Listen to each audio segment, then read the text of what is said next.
लोकसभा संविधान संपर्क में महावितर्क डिबेटर शुभारंभ करते प्रतिरक्षा मंत्री राजनाथ सिंह कांग्रेस को टार्गेट करते कांग्रेस संविधान को परिवर्तन करने को उद्यम करते संविधान गरिमा को मोदी सरकार नष्ट करने को देवे नहीं बोली से स्पष्ट करते सांसद भाव निर्वाचित पर लोकसभा प्रथम वक्तव्य रखिते प्रियंका अदानी को जो फायदा मिलिबो एथिपाई मोदी सरकार उद्यम करुथबा प्रियंका अभियोग करिसेंती।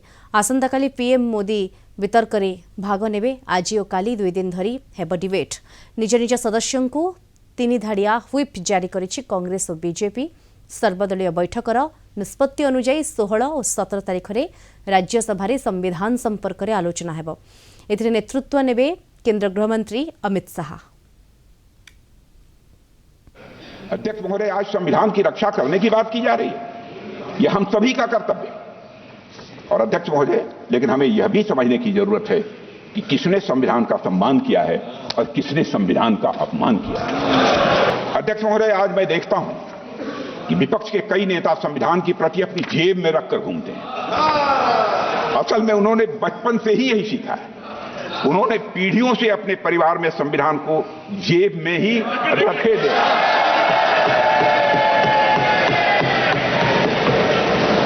लेकिन अध्यक्ष महोदय, भारतीय जनता पार्टी संविधान को सिर माथे पर लगाती है।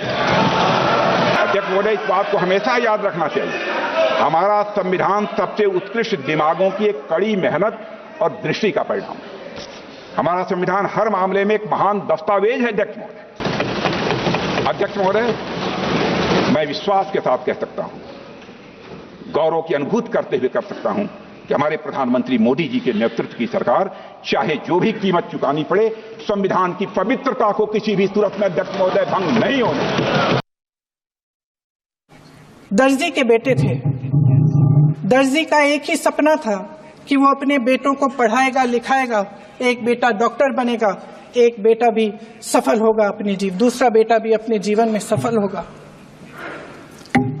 उनके पिताजी हर रोज उनको स्कूल छोड़ते थे। उस दिन भी स्कूल छोड़ने के बाद अपनी दुकान में चले गए।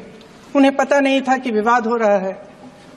उन्होंने भीड़ देखी, घर आने की कोशिश की तो पुलिस ने गोली से मार डाला।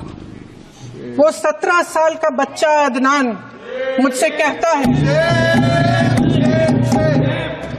वो 17 साल का बच्चा अदनान मुझसे कहता है कि मैं बड़ा होकर डॉक्टर बन के दिखाऊंगा, मैं अपने पिता का सपना साकार करूंगा। ये सपना, ये आशा उसके दिल में हमारे संविधान ने डाली। अध्यक्ष महोदय, हमारे देश के करोड़ों देशवासियों के संघर्ष में, अपने अधिकारों की पहचान में, इनकी कठिन से कठिन परिस्थितियों से लड़ने की अपार हिम्मत में और देश से न्याय की अपेक्षा में हमारे संविधान की ज्योत जल रही है।